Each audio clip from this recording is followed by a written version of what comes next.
वाक्यों का समय समाप्त हो चुका है। अब मैं पक्ष से आग्रह करूंगा कि वो अपने प्रधानमंत्री और उप प्रधानमंत्री का नाम अधिनिर्णायक महोदय को बता दें।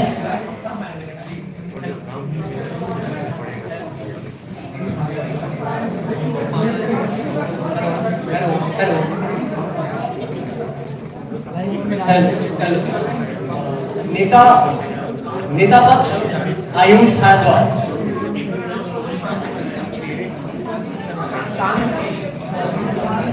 आप सभी से आग्रह है कि आप लोग सदन की गरिमा का मान रखें, कोई भी प्रकार की होल्डिंग ना करें, डिबेट के बीच में ताली ना बजाएं और कोई भी ऐसी एक्टिविटी ना करें जिससे पार्टिसिपेंट डिस्ट्रैक्ट हो।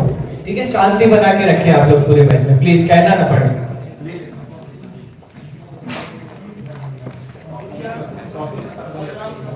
जी, प्रधानमंत्री आयुष भारद्वाज, उप प्रधानमंत्री मोहन मिश्रा। अब मैं विपक्ष से आग्रह करूंगा कि वो अपने नेता विपक्ष और उप नेता विपक्ष का नाम अधिनिर्णायक महोदय को बता दें।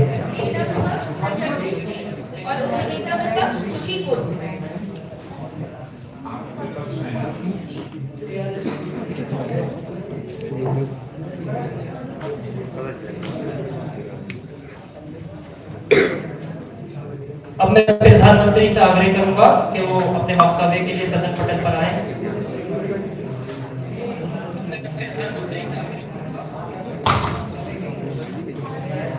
जी, मौजूद। वक्तव्य की समय सीमा 5 मिनट है। सर्वप्रथम एक बार विषय पढ़ देना चाहूंगा, उसके बाद 3-2 की गिनती के साथ मेरे समय को शुरू किया जाए। जी,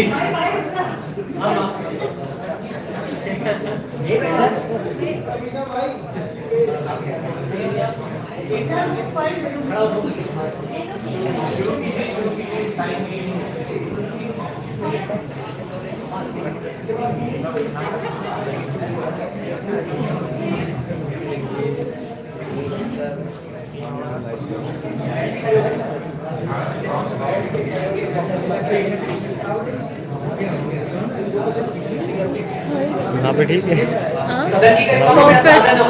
एक बार विषय पढ़ देना चाहूंगा, उसके बाद 3-2 की गिनती के साथ मेरे समय को शुरू किया जाए। आज मैं प्रधानमंत्री की भूमिका में आज का विषय दार्शनिकों के सदन का यह मत है कि अज्ञेयवाद ही मनुष्य जीवन का वास्तविक सत्य है। इसके पुरजोर पक्ष में अपने वक्तव्य को शुरू करने जा रहा हूँ। 3, 2, 1। तो महोदय, सर्वप्रथम मैं सदन पटल पर कुछ परिभाषाओं को साबित कर देना चाहूंगा। दार्शनिक वह व्यक्ति है जो जीवन से जुड़े गूढ़ प्रश्नों पर तर्क के सहारे से विवेचना करते हैं तथा अध्ययन करते हैं दर्शनों का। अज्ञेयवाद किसी भी परम सत्य के उद्देश्य को सिद्ध करना असंभव है, यही अज्ञेयवाद है। मनुष्य जीवन, इस सदन के अनुसार मनुष्य एक रैशनल बीइंग है जो अध्यात्म या दर्शन के माध्यम से तार्किक जीवन जीने का प्रयास करता है। इसके बाद वास्तविक सत्य अर्थात जिसका उद्देश्य को परिभाषित किया जा सके तर्क के आधार पर, तो यही वास्तविक सत्य है। महोदय, इसके बाद बढ़ना चाहूंगा अपनी आर्ग्यूमेंट की ओर। सर्वप्रथम मैं आर्ग्यूमेंट देना चाहूंगा कि महोदय, ईश्वर का अज्ञेयवाद मनुष्य के जीवन का वास्तविक सत्य है। इस प्रकार से भी है कि मनुष्य का विश्वास केवल उन अवधारणाओं में होता है जो मनुष्य के लिए हितकारी हैं। इसलिए परिस्थिति के अनुसार ईश्वर के अस्तित्व को मनुष्य को एक शक्ति के आधार से समझ सकता है तथा ईश्वर को एक सहारे के अनुरूप समझकर विषम परिस्थिति में अपना मनोबल मजबूत करता है। परंतु महोदय, साक्षात तौर पर अगर देखा जाए तो जब सहायता की आवश्यकता साक्षात तौर पर होती है तब वह ईश्वर मान लीजिए किसी को आर्थिक आवश्यकता है, आर्थिक सहारे की आवश्यकता है, तो ऐसे वो ईश्वर के सामने जाकर मनोकामना तो अवश्य मांगेगा, परंतु इसे पूर्ण करने के लिए वह केवल ईश्वर को ही आधार मानकर बैठा नहीं रहेगा। वह स्वयं कार्य करेगा कि उसकी जरूरतें पूरी हो।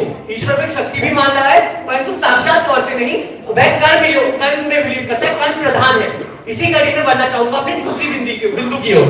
महोदय, मनुष्य कर्म प्रधान है तथा प्रोबेबिलिटी में विश्वास रखता है, ना किसी चीज को पूर्णतः खंडन करता है, ना किसी चीज का पूर्णतः सहयोग करता है अगर वो किसी चीज में अनश्योर है तो।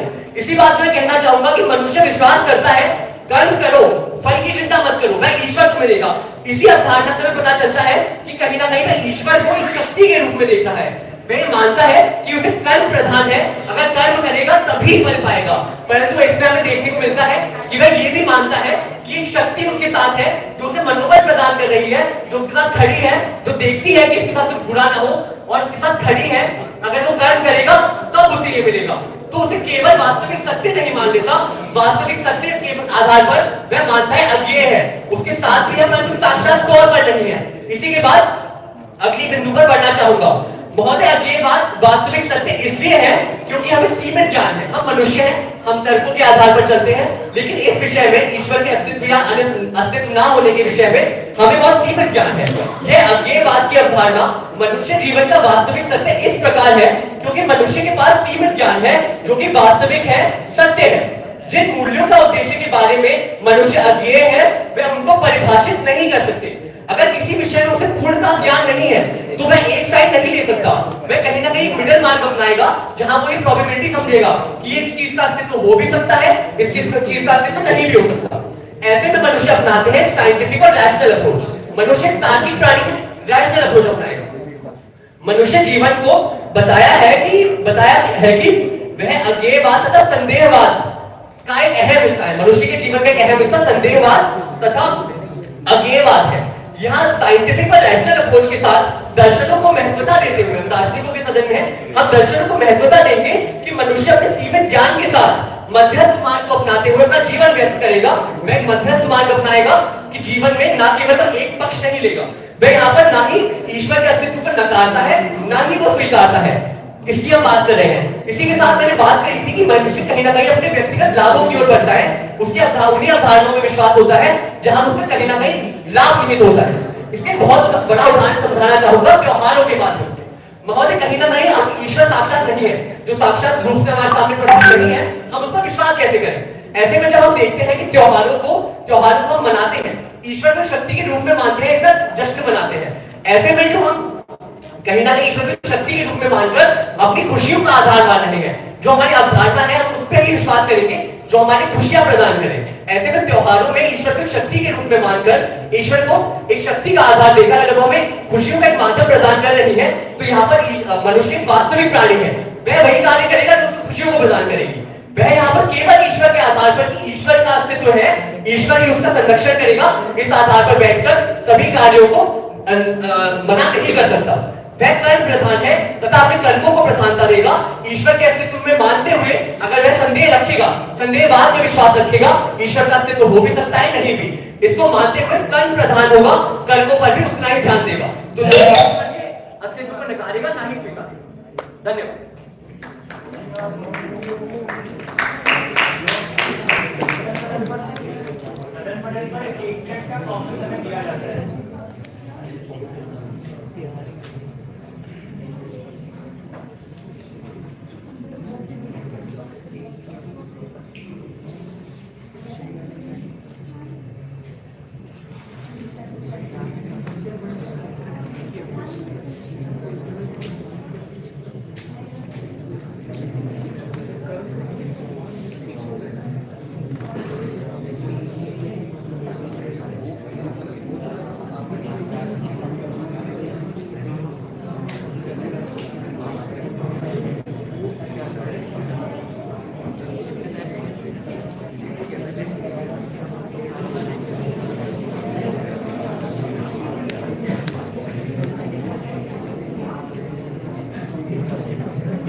नेता विपक्ष अपने वक्तव्य के लिए सदन पटल पर आमंत्रित है। क्या मैं बिना माइक के श्रव्य हूँ? 3 तो इसके बाद में वक्तव्य शुरू करेगा।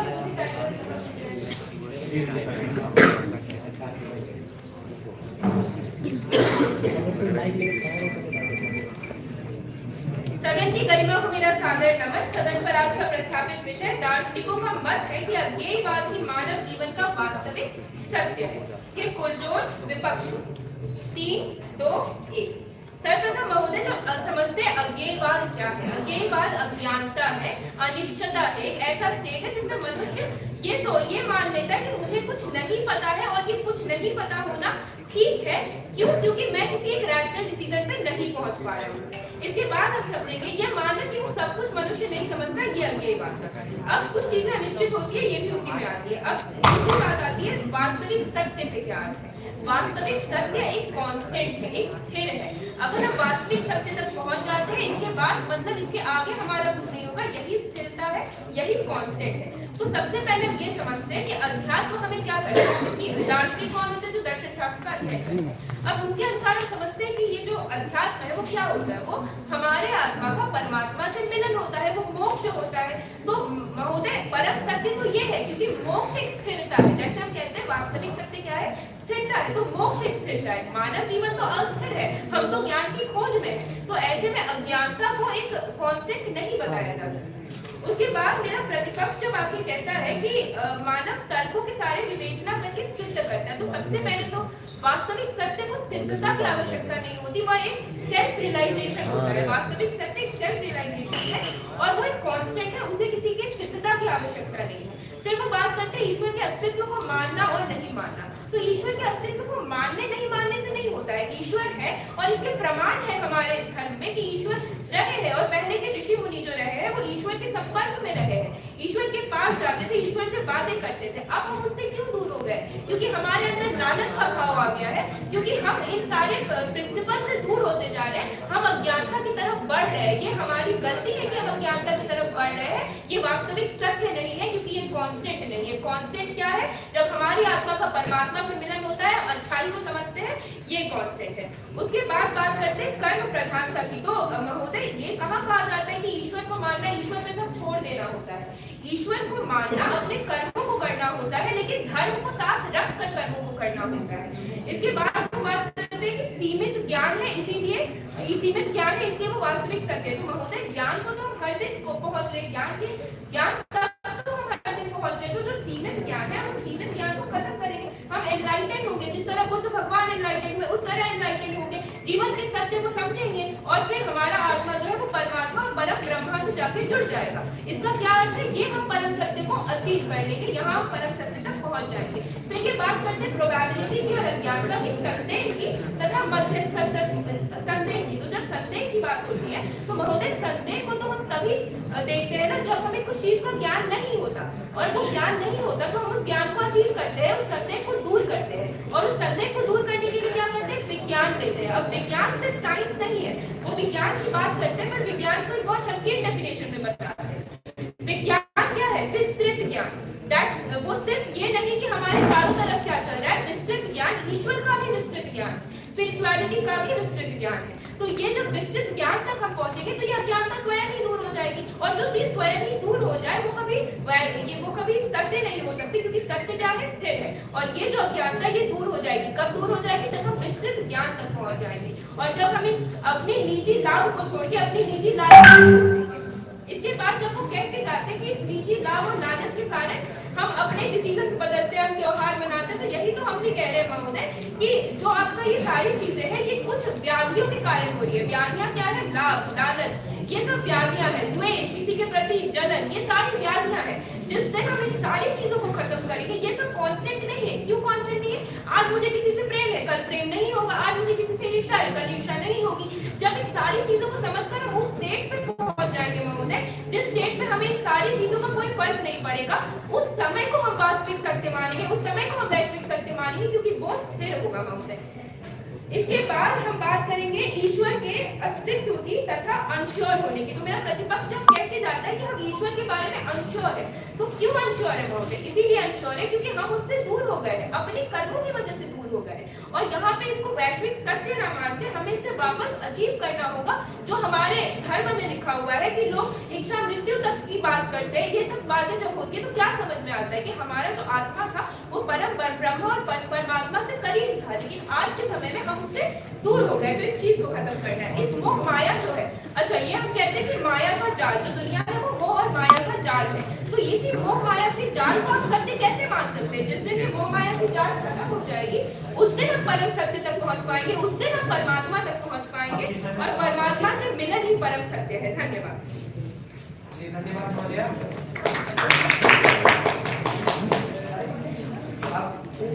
प्रधानमंत्री अपने वक्तव्य के लिए सदन पटल पर आमंत्रित हैं।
सदन की गरिमा को सादर प्रणाम। क्या मैं श्रव्य हूँ? जी जी। 3 2 1 के साथ मेरा शुरू होगा। 3 2 1। तो सबसे पहले मैं बताना चाहता हूँ कुछ बहुत ही मेजर कॉन्ट्रडिक्शन जो हमें देखने को मिला है। और सबसे पहला कॉन्ट्रडिक्शन क्या है कि इन्होंने खुद ही मान लिया कुछ नहीं पता होना बिल्कुल ठीक है। तो हम भी यही कह रहे हैं अध्ययवाद में हमें नहीं पता है परम सत्य का उद्देश्य क्या है और ये बिल्कुल ठीक है। इसके साथ मैं आगे बताना चाहूंगा, ये कहती है कि आत्मा का परमात्मा से मिलन जो है वो मेन गोल है। तो ये हम कहते हैं कि अज्ञेयवाद जो है आत्मा के स्वरूप को हम अभी डिफाइन नहीं कर सकते। तो आप कहते हैं आत्मा को परमात्मा से मिलन, यानी हम जिस चीज को नहीं जानते हमें उससे मिलना है, जिस चीज के स्वरूप को हम नहीं जानते उससे मिलना है। तो ये तो हमारा ही बर्डन है कि अज्ञेयवाद बिल्कुल ही ठीक है। इसके साथ मैं आगे बताना चाहूंगा, ये कहते हैं कि वास्तविक सत्य जो है सेल्फ रियलाइजेशन है, कांस्टेंट है, जो कि बिल्कुल ही गलत है। वास्तविक सत्य अगर ये सेल्फ रियलाइजेशन ले रही है तो कांस्टेंट कैसे, वो तो सब्जेक्टिव है। इसके साथ मैं आगे बताना चाहूंगा, इसलिए हमारी वास्तविक सत्य की परिभाषा मैं दोबारा स्थापित कर देता हूं क्योंकि इनकी परिभाषा बिल्कुल गलत थी, वो कांस्टेंट नहीं है। इनके पैराडाइम में तो सब्जेक्टिव हो गया, इनकी परिभाषा गलत है। अब मैं बताना चाहूंगा वास्तविक सत्य अर्थात जिसके उद्देश्य को परिभाषित किया जा सकता है तर्क के आधार पर। और इसके साथ ही मैं एक बार अज्ञेयवाद की डेफिनेशन एक और बार एस्टैब्लिश करता हूं, किसी भी परम सत्य के उद्देश्य को सिद्ध करना असंभव है। उद्देश्य को सिद्ध करना मनुष्य का असंभव है। इसका मतलब क्या है कि जैसे हमारी अवधारणा है सिचुएशन के हिसाब से हमारी अवधारणा जो है वो स्थायी नहीं है, डायनामिक है। हम उद्देश्य के बारे में नहीं जानते तो हम उस परिणाम स्वरूप अपने आप को ढालने की कोशिश करते हैं जो हमें सबसे अच्छा लगता है।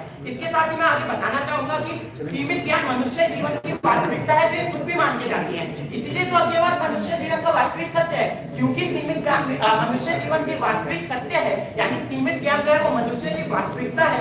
इसीलिए अज्ञेयवाद जो सीमित ज्ञान के बारे में ही बात करता है वो मनुष्य जीवन की वास्तविकता है। इसके साथ ही मैं आगे बताना चाहूंगा महोदय कि ये कहते हैं कि लालच आ गया इसीलिए जो मनुष्य है उसका जीवन पतन होने लगा। तो लालच आ गया तो ज्ञान अर्जित करना है। यहाँ बात हो रही है, सदन को भटकाया जा रहा है, यहाँ बात हो रही है कि अज्ञेयवाद के बारे में। अज्ञेयवाद का अर्थ होता है जिसके उद्देश्य को परिभाषित नहीं किया जा सकता, और जिसके उद्देश्य को परिभाषित नहीं किया जा सकता वो मनुष्य जीवन की वास्तविकता इसीलिए है क्योंकि ये खुद मानते हैं कि विज्ञान जो है मनुष्य रैशनल है, वैज्ञानिक अप्रोच लेनी चाहिए, और विज्ञान जो है वो भी भौतिक स्तर तक ही सीमित है। भौतिक स्तर के बारे में बात करता है, भौतिक चीजों के बारे में बात करता है, और जो उसके पैराडाइम में नहीं है, जो अज्ञेयवाद है, जिसके बारे में उनको नहीं नॉलेज है, उनके बारे में टिप्पणी करने से पूरी तरह से बचते हैं।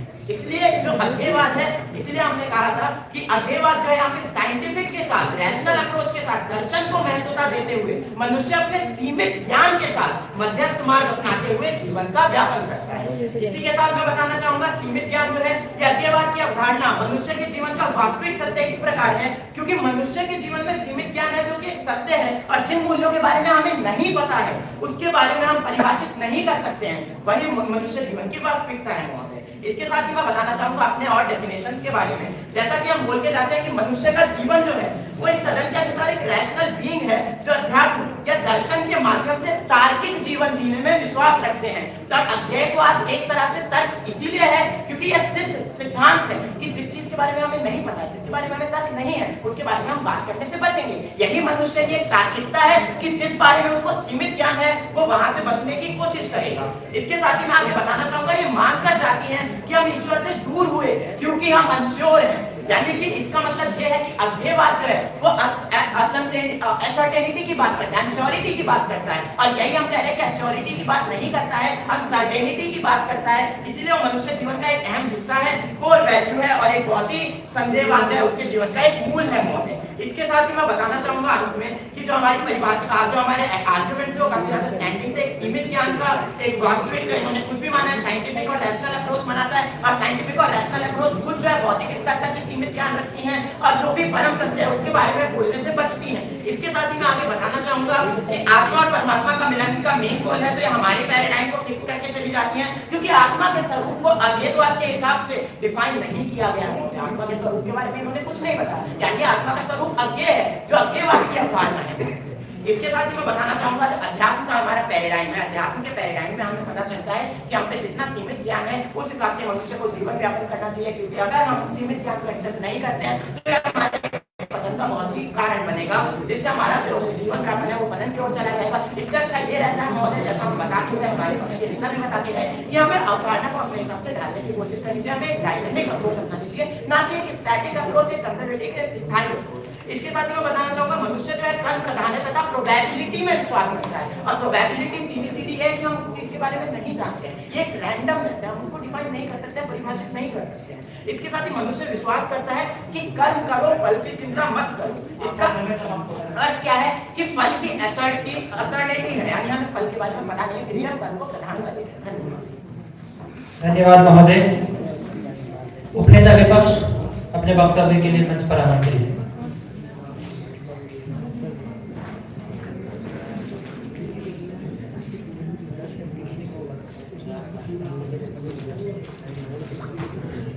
क्या मैं आपको भी कुछ शौक है? 3 2 1 मिनट में अपना वक्तव्य शुरू कर सकते हैं।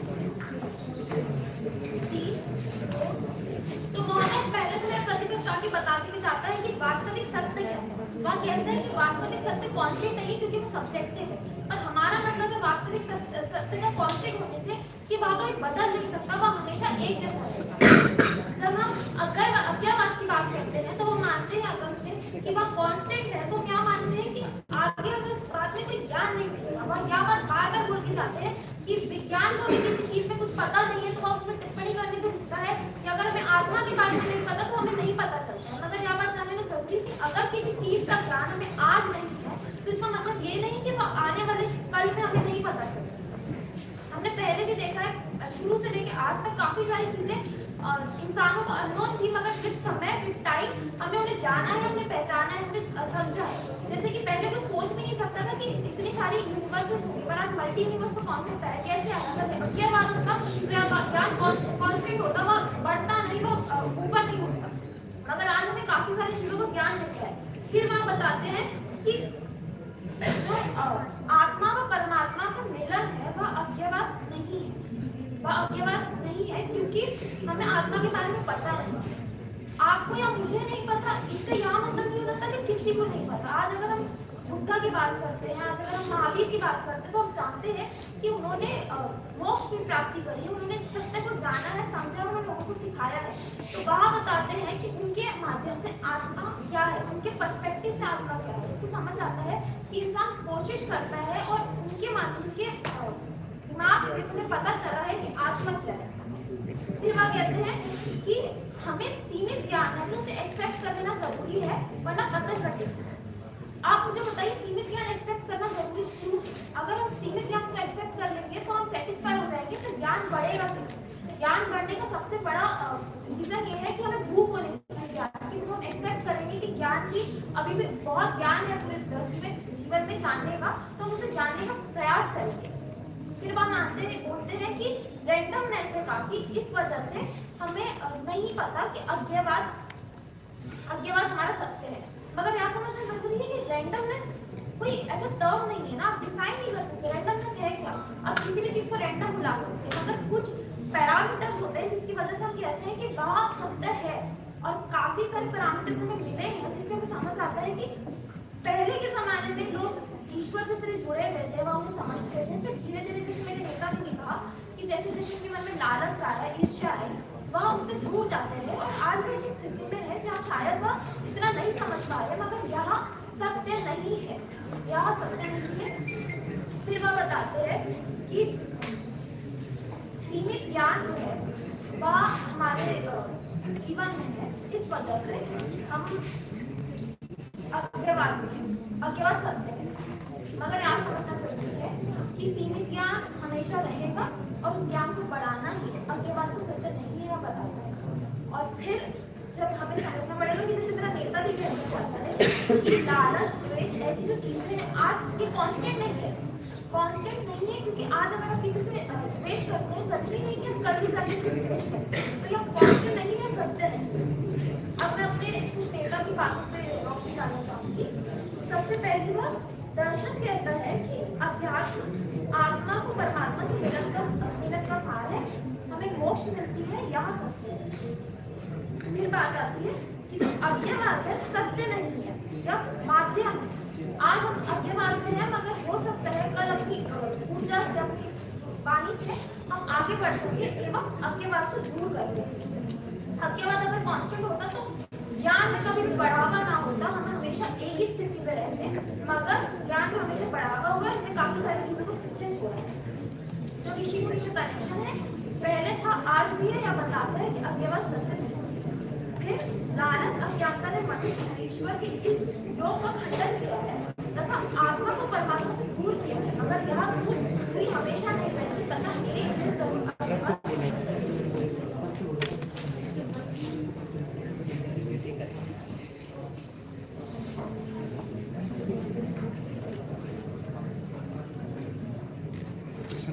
बताते हैं कि क्योंकि हमारा जो समाज एवं कर्म प्रधान है तथा वह ईश्वर में सब कुछ नहीं छोड़ता, इसलिए अज्ञात सत्य है।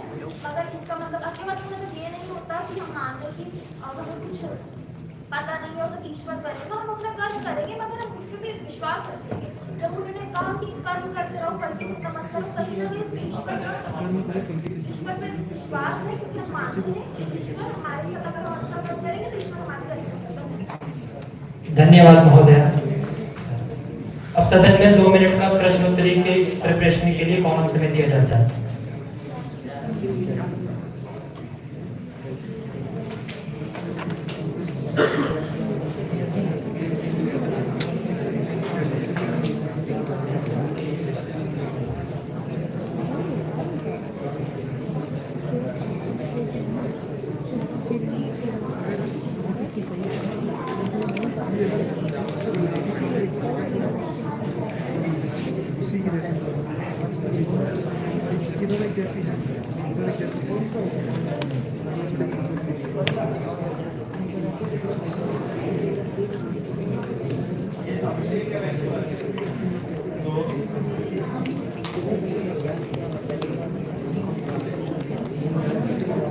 जीरो लोग 4 लाइक करके चले गए।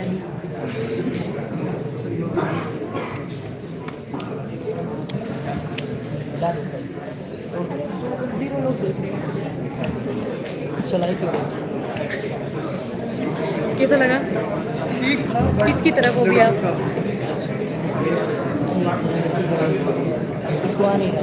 अच्छा, तुमने सिर्फ कॉन्फिडेंस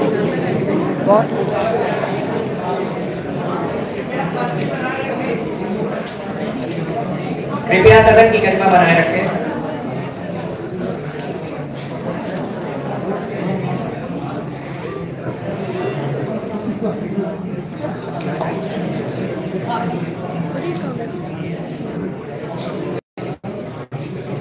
प्रशासन के आदेश के कारण और समय की कुछ बाध्यता के कारण हम प्रश्नोत्तरी 2-2 मिनट की रख रहे हैं।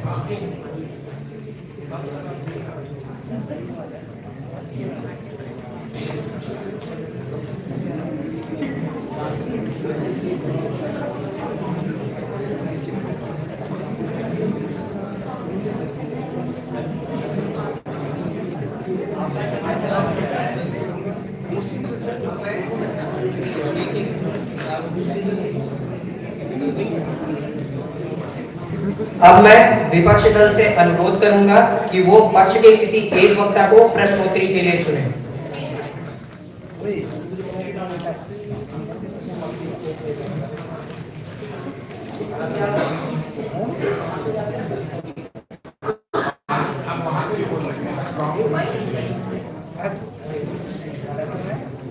क्या पहले लोगों में ईश्वर के प्रति संदेह था?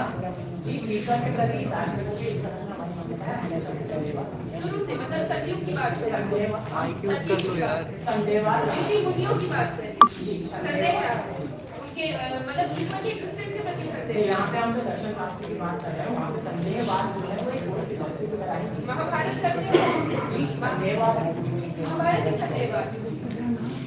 अच्छा, अब क्या मानते हैं, सत्य और झूठ में अंतर होती है? सत्य और झूठ में अंतर है, मतलब सत्य झूठ नहीं हो सकता, मतलब सत्य झूठ नहीं हो सकता, सत्य झूठ नहीं हो सकती, पहले उस सत्य के बारे में जानना आवश्यक है। सत्य झूठ नहीं हो सकता, उस सत्य के बारे में जानना आवश्यक है। उस सत्य से रिलेटेड किसी भी चीज के बारे में किसी भी सत्य स्थिर है, सत्य स्थिर है। जी हमारा जो पैराडाइम है वहाँ पे आप पहले सत्य के बारे में समझिए। हमने वास्तविक सत्य बताया डायनामिक भी हो सकता है, वो स्थिर भी हो सकता है, क्योंकि उद्देश्य को परिभाषित मैं सत्य भाषण कोई चीज अगर सत्य है मतलब सच्चाई है, वो स्थिर है कि नहीं? जी सच्चाई का जो आपका जो भी मॉडल है जिसका परिप्रेक्ष्य में पूछ रही है ना वही कह रहा हूँ, उसका उद्देश्य परिभाषित नहीं किया जा सकता, इसीलिए अज्ञता के कारण मुझे बताना मुश्किल है कि वो स्थिर है या नहीं। हम ईश्वर से दूर होते जा रहे हैं, आप मानते हैं? कि हम ईश्वर से दूर होते जा रहे हैं। जी संदेहवाद है उनका अज्ञेयवाद है। हमें ईश्वर की जो प्रवृत्ति है जो उनका उद्देश्य है उसके बारे में अज्ञता है। हाँ, हम ईश्वर से दूर हो रहे हैं, हाँ जी। जी यहाँ पे वही मैं कह रहा हूँ कि जो हमारा अज्ञेयवाद का कॉन्सेप्ट है वो हमें ये कहता है कि हाँ या ना के बीच में मध्यस्थ स्थान के बीच में अंतर है, यानी कि ईश्वर की परिभाषा और उनके उद्देश्य के बारे में। हम ईश्वर से दूर हो रहे हैं, पहले हम ईश्वर के पास से धीरे धीरे दूर हो रहे हैं, आप मानते हैं? जी यहाँ पे सीधा सीधा हाँ या ना, ईश्वर से दूर हो रहे हैं कि नहीं? हमारा जो कोई वर्जन है वो अज्ञातवाद है। ईश्वर से दूर हो रहे हैं कि नहीं हो रहे? तो अज्ञेयवाद आप वास्तविक ये इसको सत्य कैसे मान रहे? सत्य तो होने का मतलब जी अज्ञेयवाद को हम इसीलिए सत्य मान रहे हैं क्योंकि ये अज्ञेयवाद बताता है कि हमारे पास सीमित नॉलेज है और यही हमारा वास्तविक सत्य है कि मनुष्य के मूल्यों में हमारे पास सीमित नॉलेज रही है, तो ये प्रूव हो पाता है तब महोदय आपका समय समाप्त होता है। अब मैं पक्ष दल से अनुरोध करूंगा वो विपक्ष के किसी एक वक्ता को प्रश्नोत्तरी के लिए आमंत्रित करें। उपनेता विपक्ष। जी जी जी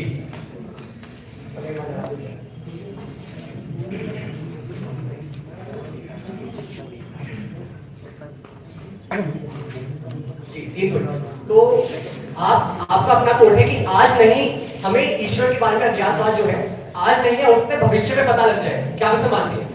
यानी आप मानते हैं हमें आज के समय में अज्ञेयवाद है, ईश्वर के बारे में सीमित ज्ञान नहीं जानते ईश्वर के बारे में?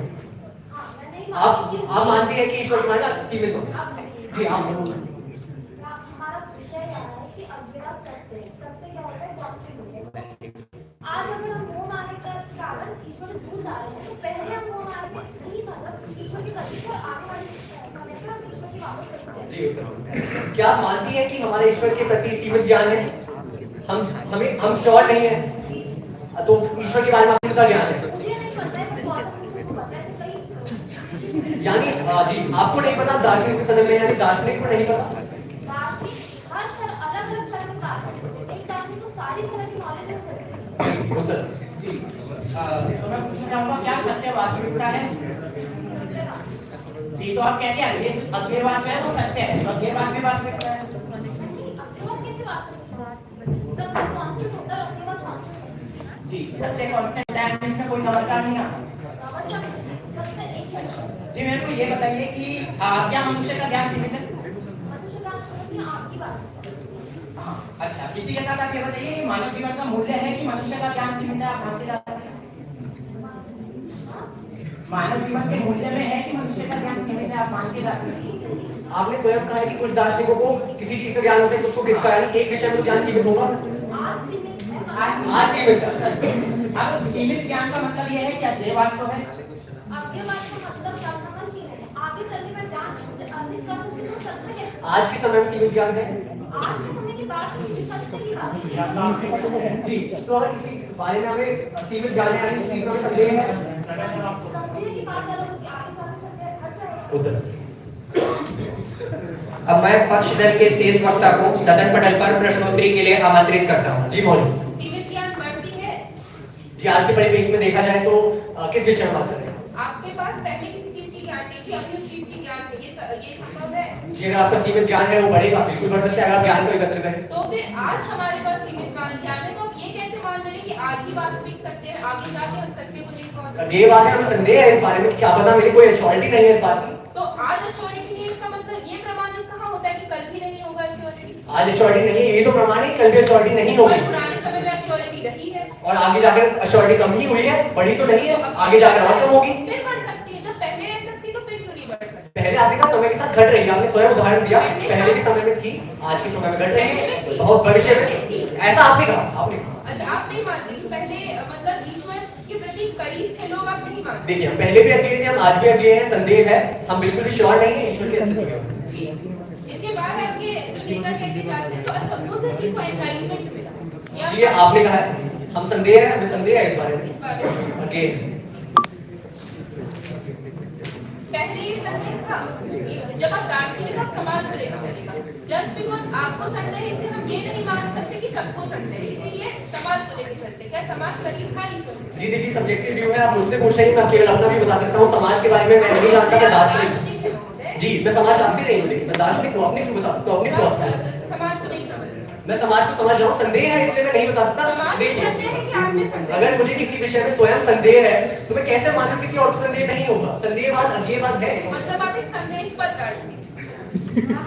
उसके बाद में पहले जो ऋषि मुनि वो ईश्वर के करीब थे, इस चीज में भी आप नहीं मानते? जी बिल्कुल अज्ञेय है, हमें नहीं, हमने स्वयं नहीं देखा उन ऋषि मुनियों को, आप कह रहे मतलब हैं। आप इस चीज को प्रत्यक्ष देखेंगे, सिर्फ आप उस चीज को मानेंगे। जी बिल्कुल, हम तर्क के आधार पर चलते हैं, मनुष्य है जो साक्षात रूप से दिखेगा उसे मानेंगे, साइंटिफिक लॉजिक लगाएंगे, तर्क के आधारों पर चलेंगे। विज्ञान आपके अनुसार क्या है? हमने विज्ञान की बात करी, बता जो हमें साक्षात रूप से दिख रहा है, जो विज्ञान नहीं, तर्क के आधार पर। आपकी बड़ी बात, विज्ञान विस्तृत ज्ञान है। हमने कहा